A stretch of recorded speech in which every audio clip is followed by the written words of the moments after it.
All right, welcome to the All right, we'll cut that out. Welcome to the Codcast. Welcome to the podcast. I've got my guest hosts on, Katie, Presto, and Reece Taylor. We are doing a film analysis on the Wolfman. I'm so excited to have you guys on today. That's why I'm so tongue-tied. Yeah, we're excited to be here once again. All right, so I'm going to hit you with the log line for the Wolfman. A family at a remote farmhouse is attacked by an unseen animal, but as the night stretches on, the father begins to transform into something unrecognizable. All right, so a little bit about this film. It was directed and written by Leigh Whannell, and you guys might have known him from such movies as Saw, a film called Upgrade, which is like a sleeper hit, which is really good. And I think there's another one I might be missing out. Let me check the IMDb here real quick. Insidious. The Invisible Man. He did the Invisible Man remake, and also and Insidious as well. So the guy's got some street cred, and I didn't realize that going into this. So I'm going to come out and bat and say, like, I enjoyed this film more than Nosferatu, but I know we all have thoughts. So Katie, let's start with you. What do you have? What thoughts do you have? Well, as I was sitting in the theater watching the film, I was like, Nosferatu who? This is great. That's fantastic. Yeah, I was like, why is no one talking about this movie?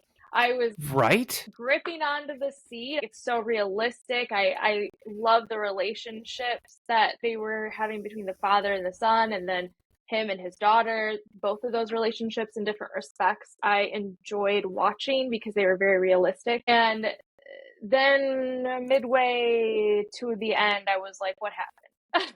Okay. So it started to lose you like mid-act 2. So like 2B and on. Okay, all right. Yeah. Malcolm? Reece? Gather yourself. Be strong.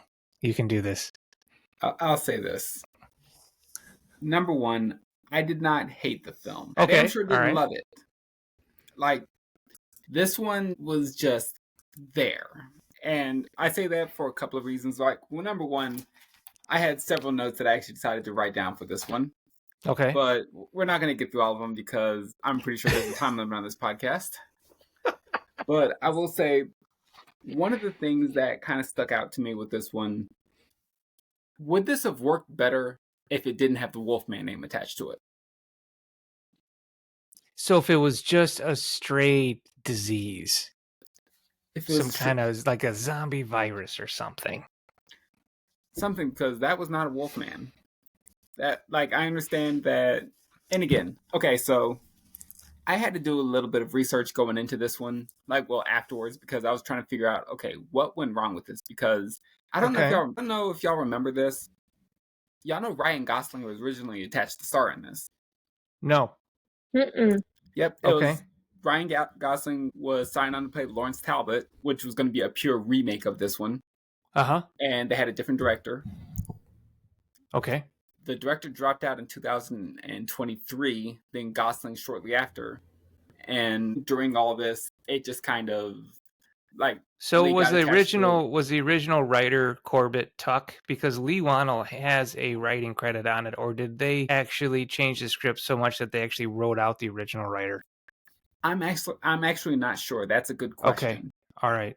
And that's another reason why I'm not just going to just all out say that I disliked this film or liked it. But you can kind of tell that there was something going on behind the scenes that showed up on camera. Tell me how you really feel, Reece. How did I really feel? That it was not a werewolf movie. Okay. All right. So we're stuck on a werewolf movie. Let me hit you with this counterpoint, okay? From my perspective, the point of this film is werewolf subversion. This is a subversive approach to the werewolf genre, trying to break it and create it and develop it in a new type of mold. And by using that subversion and using the theme of generational trauma, which is what this film is about, I think it knocks it out of the park. Now, if you're going to this film and you're like, I want to see a good old-fashioned werewolf film, like that's what I want to see, you are going to hate this movie. And I could totally understand where you're coming from there, because that is not what this film is. This is subversive. You're not getting the rampage. You're not getting the transformation into a full-on werewolf. In fact, I would consider him I could consider this film being called Dogman, instead of Wolfman, because he does not look like a wolf. But to the film's credit, all of those special effects on the werewolf are practical. None of it is CGI, which I thought was pretty damn cool. But I think if you can see this from the lens of this is a subversive attempt at a werewolf movie to use that theme, then it can start to make sense. But you have to, I guess, be in that open to that mindset, and I was like how you are, Reece. That's what I was going into thinking, okay, let's see this crazy transformation, because that's what we all go for werewolf movies. We want to see the transformation. We want to see the makeup. And I think, as I told you, I thought it was like a Gollum version of a werewolf. That's a great description, actually. Yeah. Yeah. And to your point, now I kind of see why they went with that design. It's a little bit more human, I think. No, I think so. Okay, tell me this, Malcolm. I mean, because you love werewolves, right? Did you appreciate... I mean, because this sold me on it, dude, when I saw this. When he's transforming into the, quote, Wolfman, he starts living almost on a different plane of existence, right? He's more light sensitive. He can hear sound, like when they use the spider legs. I thought that was incredible. Here's what I really, really like. When he starts seeing his family, he can't understand them, right? Because he's losing that humanity in him. But if you pay attention, the longer he turns, the more the faces of his family look doe-like, almost like prey running through the woods. I thought that was cool. Awesome. So, what do you think about that? Because I haven't seen that before outside of werewolf vision, which is a red camera lens rushing through the woods. I'll tell you right now, that was one of the things I loved most about the film. There were aspects of it that I really did like. Again, I'm not just gonna rip this film down. Okay.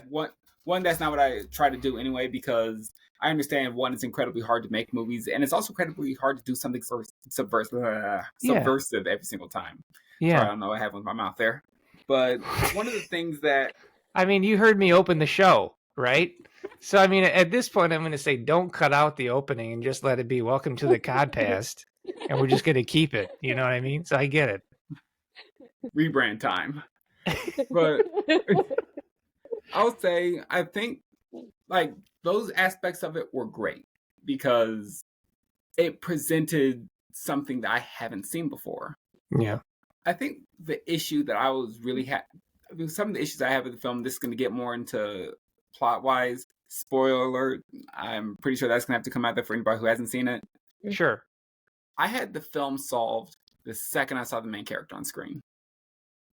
Oh yeah, I'm going to agree with you. Listen, I didn't walk out of that theater going, "Oh man, what a twist!" Right. Yeah. I was the most surprised. Tell me this, Katie. Did you expect, when they're on the road and they're driving, right? Mm-hmm. And then they see the hairy Gollum, right? And he pulls off and ends up in a tree, which I actually thought was an exciting scene. Did you expect his buddy to die right away? Yeah. Yeah. Okay. Well, there you go. I mean, after that, so no real big surprises there. He gets clawed, and what I was surprised is this dude is really turning into a werewolf fast. I was like, damn. Okay, here we go. We are getting some fast transformation. That's actually probably the biggest surprise I had in the film. Can I throw something at both of y'all real quick when it comes to that? Because I want to go by two different things that I saw. Number one, there was actually a lot of homages to the original film that I don't think a lot of people caught. Oh, okay. Okay, so the little game that he played with his daughter, the psychic thing. Yeah. So you remember, it was the gypsy that told him that he was turning into a werewolf. It was, I want to say, an oracle actually in the original one. That's how he started discovering what was going on with him in the 1941 version. Okay. And then also, with the whole idea of generational trauma and how his father had an impact on his life, that was actually taken directly from the 2010 Benicio del Toro Wolfman remake. Yeah. So there were things like that through it that actually that I like that they paid when it came to this new one. Yeah. But I think the issue when it came to how the film played out. Okay. Now, a lot of times when it comes to werewolves, like, you're not going to necessarily get that big rampage scene in every movie. But when it comes to how they were isolated and how they're going to fight back, I don't think they completely use that the way it could, because this werewolf could be killed by conventional means. Like, this werewolf was basically a sick dude. Like, other ones, there was at least a sense of, okay, this thing is far more powerful, or we're going to need some kind of something special to take it out. And this one, it's, okay, he ripped his father's neck out and then he got shot at the end of the film, and that was it. It didn't feel as if they were really, I mean, I'm not going to say that they weren't in any danger, but you didn't have that same sense of overarching dread that this thing could go off. Now, one I'm going to compare it to, and I don't know if y'all have seen it, but I look at the setup that they had, then I think about Dog Soldiers, who did a very similar setup. But campier. Campier, but practical effects, giant werewolves, and guys in a house and ex-soldiers in a house. Yeah, I see where you're going. Like, again, part of the subversive approach is let's treat this as an extreme version of like rabies, you know, but it morphs and twists the body into this. What did they call? What was the opening title card? They called it Hill Fever, right? Hill Fever, and then Face Hill of the Dog. Fever, yeah. Or Face so of like the Wolf. I think that's kind of setting it up there as well. And then with the practical effects, he only really looked like a wolf because of this disease he had. His lips were receding, so it was showing the teeth, and he physically pulled his jaw forward, and you know, you had these kind of weird little micro transitions instead of a full body, like, oh gosh, this thing is growing out of my skin. And he, you know, he needed some Rogaine because he was quite bald. So, you know, other than that, you know, he's not only the client, he's the owner too. So other than that, like, but I think that was part of it. Like, let's just do this. I'm going to say almost as realistic of a wolf movie as possible, which sounds insane, right?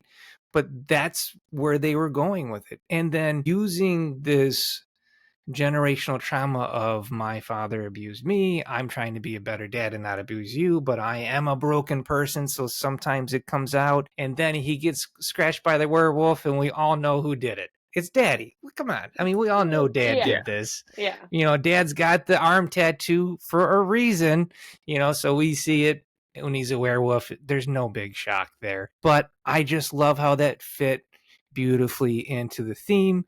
And then, of course, you've got the mechanic of the daughter doing the little cute psychic I'm reading your mind thing, which is an adorable game they play. But that is specifically in there because at the end of the film, he can't speak. And she's using the playful psychic power to say, put him out of his misery, Mom. Put this dog down.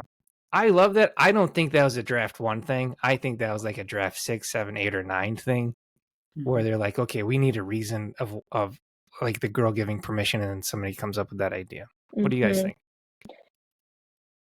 Well, doubling back a little bit, I was hoping that, like in typical werewolf movies, the person will transition back into the person that they were. Yeah. Because it would be a lot more traumatic, and also, you know, you're facing that person that harmed you. And so I think it would have made it more real to him to see, like, yeah, you see the tattoo, you know it's Dad, but if you shoot him and then all of a sudden it looks like Dad, that's traumatic.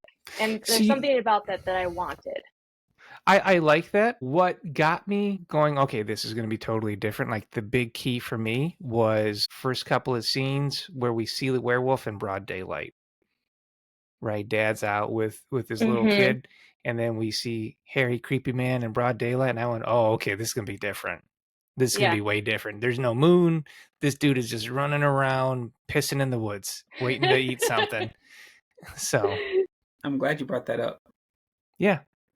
So the whole thing of the werewolf transforming for the full moon, right? Yeah. You know that was invented by the first Wolfman movie. That's cool. Yeah, I don't think Wolfman is based on a book, right? Like they didn't do it like Dracula. No. Matter of fact, it wasn't even the first werewolf movie that Universal Studios did. Oh, okay, interesting. Werewolf of London, 1935. But didn't have the moon thing. Nope, that was originally done by the Wolfman. All right, that's cool. Well, it's stuck. I mean, yeah, it's now part of werewolf lore, like no matter what film you go into. Yeah.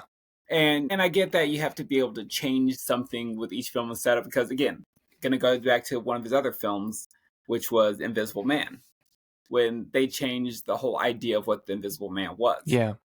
Like, well, it was subversive, right? That was subversive as well. And I'm going to argue that I think this was brilliant. I really appreciated this film. What I think is awful is that this film cost $25 million and it has only made 28. Let me compare that to Nosferatu, which had double the budget at 50 million and has made 167. Wow. That's insane to me. Like, no one is talking about this Wolfman movie at all. I've seen one article online about it. And it's a shame, because I think this is a really good movie and I think people need to be watching and talking about it. I think part of it has to do with, it's like what I was saying to y'all earlier, like if it wasn't the Wolfman name attached to it, I think this would have actually done better. I kind of agree with you, but then I also see your point about it being subversive, but I also see your point about if you change it up a little bit, then the expectation isn't there and you're not let down. Because like let me give y'all this comparison. So I remember in an 8, Rob Zombie was signed on to do a movie about the Blob. Mm-hmm. And he said there wasn't going to be a blob in it. Fans completely disowned the film. Like, before he even started writing, he said, "Trust me, y'all are going to like what I'm going to do. You're going to make a Blob movie without the movie Blob in it. Or are you going to make a cube?" But I bring that up to bring this up. They changed it up enough for it to be... for it to have its own idea. Yeah. But I think by putting the Wolfman brand on it, gave fans something that they weren't expecting. Well, now I've got to ask the audience. I want to hear the audience comment on this. Was this a Wolfman enough movie for you? Was this original and you liked it?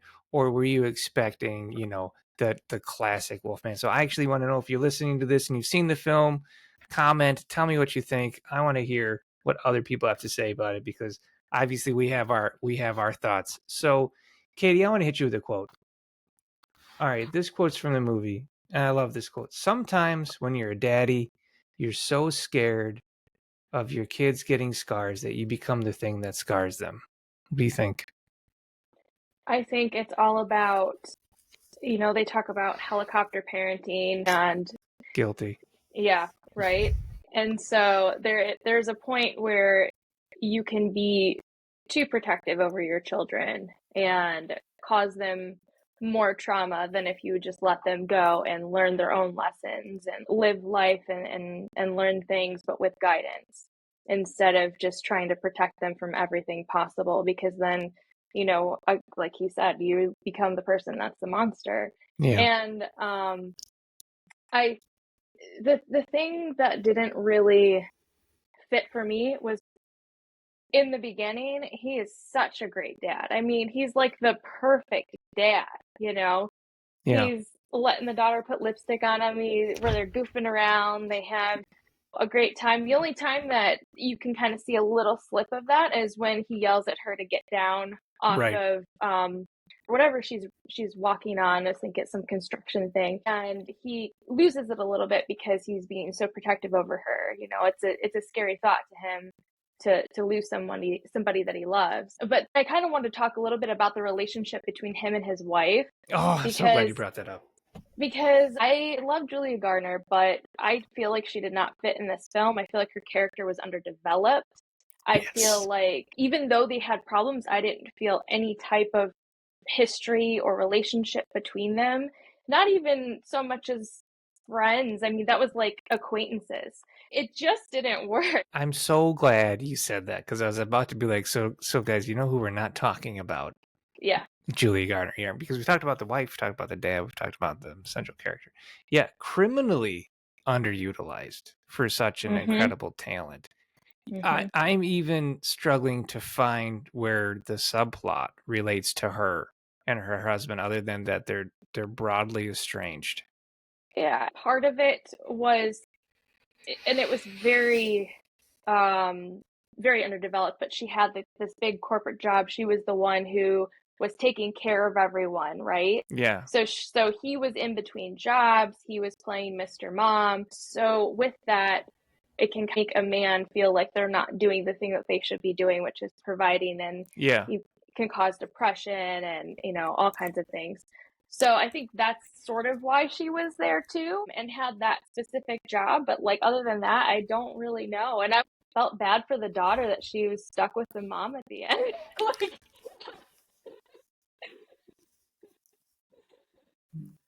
There's definitely a subplot that could have been there more about her not being around, because they talk about it for a moment. There's like a brief moment where she's like, I'm really not around much. And then it's like, let's cut to the next scene. There's really no development there. There's no development.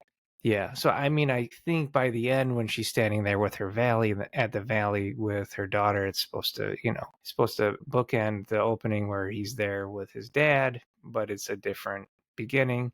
But yeah, I think we would have needed more development of that fracture way early on and played out more through Act 2. But the script is so fast, man. They just rush through Act 2. Like, let's just get as much screaming and yelling and scary moments as we can without really developing the plot. So I think it's a pace issue. Like, they could have slowed the pace down to develop that more.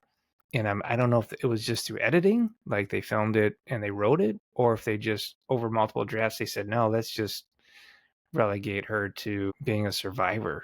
Yeah, hard to say. She just seemed a lot like an afterthought to me. And it was unfortunate, but I did appreciate the scene of the valley. I mean, that's the one thing that he wanted them to see, because that sort of changed him as a person, and he wanted that for his family. So it was kind of nice to see that at the end. Yep. And most importantly, that we've discovered that the ultimate weakness for any werewolf is a hunting rifle to the chest. You don't need silver bullets at all. None of that jazz. Just a good old-fashioned hunting rifle to the chest with a blind fire, and you're going to be good to go. And then the limited location, there's things about that could have been very claustrophobic, but I wasn't feeling that. I just felt like, you're right. We're going to this location. Oh, we're going back to that location. Yeah. Nope, no, we're going back to this location again. I don't know. I love the idea of a limited location, but I think you could be onto something is like, just because you can do one doesn't mean you should do one. Yeah. And that wasn't one of the bigger issues with it, because, okay, I'm going to ask y'all, throughout the film, how many people died? 3? 3? That we know of? It is 3, but the fact that y'all had to answer the question tells y'all how little the impact of the people who actually died in it had on y'all. Man, you wanted a slaughter fest. That's what you wanted. You wanted this dude dropped in the middle of downtown. Hear me out, though. Hear me out on this one. Especially when you're trying to establish this thing as a monster. You killed the one guy at the beginning, who we knew for 2 minutes, and the other thing we knew about him is that the wife didn't want him in the car. Then he dies. Then there's a werewolf that stalks the house for an hour and a half. Then he gets in and he dies. Then there's the husband. So who dies. Are you looking for, because there's different types of horror, right? This is more body horror, which in general werewolf movies are body horror, but then they convert like into slasher, right? That's where they body horror slasher. This film mostly body horror. Well, hear me out with where I'm going with this. Okay. Because just like we were talking about we were talking about how things play into what happens into the plot. A lot of the nature of werewolf plots as it is people being afraid of the inner primal monster that's inside of them. There's always this sense of reverting back to something that it's getting away from man as animal. Okay. Right. Man as animal, or even looking at it like this, getting away from society, getting away from what's normal. Right. And becoming something that's unrecognizable. And you never once had that sense of unrecognizable within him outside of him changing, outside of the admittedly cool scenes where they're showing like him seeing the world something different. Oh, I love that. We never had. Cool. Thing is, I don't know if it's that we didn't get close enough to the characters, or we didn't. I mean, one, we didn't really care about the characters because obviously we're talking about how she could have been completely written out of the script, and it wouldn't have had. I mean, his wife would have been written out, and really wouldn't have. She could have been a nanny. Yeah, I agree. With you. And so, if you don't have that sense of seeing him as the monster, because I never once had a moment watching it where I was like, okay, I fear for his family's life because he's becoming something that he doesn't recognize. There's still this always sense of I got to bump you on this. There. Oh, right. Okay. I got to bump you on this because I see where you're coming from. But thematically, in my opinion, that's not what the director's going for, because that's not what the werewolf is in this movie. The werewolf is not a return to primal man or return to primal animal. In this film, all the werewolf is a physical manifestation of generational trauma. That is all it is. So this werewolf is coming after the kid and the wife because that's what an abusive dad would do. That is all that this is. That's where it stops. So this, like, I want to have them, feeling the fear of a man animal. It's not. It's fearing the fear. It's feeling the fear of an abusive husband and parent. But it looks like a werewolf. And if he hits them and attacks them with it, he's physically scarring them and turning them into what he is. So they're not running away from the monster, right? They're not trying to stop the monster. They're trying to stop the generational abuse and trauma, which he can do with a hunting rifle. Not that I'm recommending you do that, obviously. Like, I think you should go to therapy and be a better person. I'm just saying at the end of the movie, that was the solution. They didn't go to therapy together. But I really think, in my opinion, I'm not trying to say you're wrong. I just want to bump up against you because that's my thought process. That's what they're running from. So if that's what they're doing and they're keeping the theme, then you're absolutely right. They are not showing him as this primal man that is running through public, tearing people apart in the Denny's. Like, that is not, it's not what's going on. Well, here's the thing with that, and this is kind of what I'm going to get to when it comes to your theme even there. Sure. As much as we saw him transform, as much as we saw him see the, like, when he started, again, reverting, when he stopped understanding what they were saying, when he started seeing them as more prey, I never had a sense watching it that he was somebody who's going to attack his family. Like, you never had that sense of dread for the family. To kind of go for a film that did something similar, look at The Shining. At one point, you watch it, you're like, okay, this guy, he could definitely kill his family. I never felt that from him. I never even felt that when he was doing it. See, because in The Shining, though, I mean, it's pretty well documented that he has a history of abuse. And in this film, there's no documentation of that. It's the opposite. He wants to be the good dad. Yeah, and he's battling his demons. He's battling his inner demons. I appreciated that he was an empathetic dog man. I appreciated it. I liked watching him. When the dude chewed his leg off, he was like, "What is my family doing right now? Let me go catch up with them real quick." 27 hours. I was like, all right, this is something else. He doesn't have to go after him. There are other animals in the forest, but he wants to know what the kids are doing. So, yeah, I was like, all right, that obviously we have to kill him off, and he's not going to run out of the woods. So it was for the reason of that. A quick note: what's up with Leigh Whannell and chopping off somebody's leg? Because that's two movies now I can think of where somebody had their leg ripped off. Listen, I mean, Quentin Tarantino likes toes. I know. That's exactly what I was gonna say. All right. You know what I mean? Look, some people can't get away from things. 34, so I mean, like, hey, if that's what he does, like, I don't know if he's got legs somewhere hidden in his house or what. I hope not. But it's definitely something. Like, all right, well, Katie, any last thoughts? Nothing other than I thought that Christopher Abbott really blew it out of the park with this. I thought his performance was really great. Good. Yeah. Reece? I'm going to put away my werewolf bias for a moment. We got you there. I knew we could. And I'm going to go more from what I know. I'm going to go a different direction than y'all are thinking. So, okay. Over the past 10 years, they've been trying to restart this dark universe. I think that's toast, right? So, well, here's the thing. First, you had Dracula Untold that didn't do well. Then you had The Mummy that tried to create Avengers, but with... Yeah, that was so weird, man. I didn't even understand what's going on with that film. Nobody did. Yeah. And then they decided they're going to create a whole loosely connected universe of the dark characters, like they did with Invisible Man and like what they did with the Wolfman. And I don't know if Guillermo del Toro's Frankenstein's gonna be a part of it. I heard that they're trying to do a Dracula with Benedict Cumberbatch. Oh. But I ask y'all this because as much as we love somebody that's subverting something, at a certain point, you look at what these films are and you're going to say, these are still monster movies. So where does this leave the dark universe for y'all? Like, if this is the direction they're going with it, this more realistic tone. I think if you want the dark universe, it's already been done. It's on HBO Max and James Gunn did it. It's called Creature Commandos. I don't think this dark universe thing is going to pan out. Who wants it?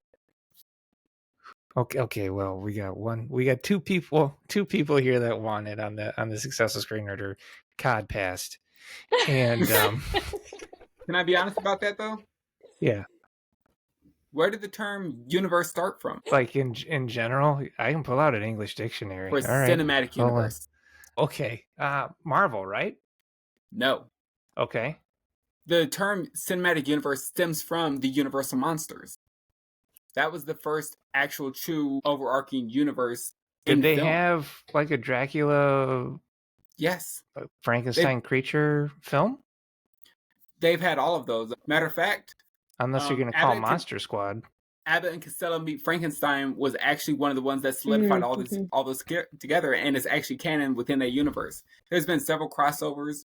Okay. Renfield was in several films. Matter of fact, in the original Wolfman, guess who one of the characters was played by? Boris Karloff. Bela Lugosi. Okay. Well, look, man, I know they're pushing this thing. They've been trying to push it for like 15 years. I just don't see it taking off because I think the whole collected universe thing is getting played out. Like we're on the bottom end of that bell curve at this point of popularity. So I think they've already missed their moment. But that being said, I do want to mention that I think they should have went with a different title for this movie because the Spanish title for this film is way better. Are you guys ready for it? Yeah, I'm ready. Hit me. Hombre Lobo. I love it. I read that. I was like, that is an amazing title. I love it. Wolfman. I'd love to see Hombre Lobo. I have something for Reece. So, did you know that the little girl, Ginger, was named as an homage to Ginger Snaps? Oh, that's great. See, y'all are about to get me into my list of top 5 werewolf movies, and I don't know if y'all want to go down that. It's a different podcast, bro. All right, well, I want to thank everybody for coming on the show today. This was awesome. Let's do it again. All right, thank you. What's our next one? Anybody got an idea? Oh, so guess what I have just seen? What? And sneak peeks for both. I saw Heart Eyes. Are you familiar? I'm not familiar. I haven't even heard anything about it. Well, you guys bring me such great films to watch. And I've seen Companion. Okay, which one do you recommend first? I mean, go see Companion first because I think they're going to be talking about that first, but I actually really liked Heart Eyes a lot. So let's see Companion, and then we'll do another one. We're gonna end up doing these weekly, guys. I know. You better write these films off on your taxes. All right, Companion it is. All right, thanks a lot, guys.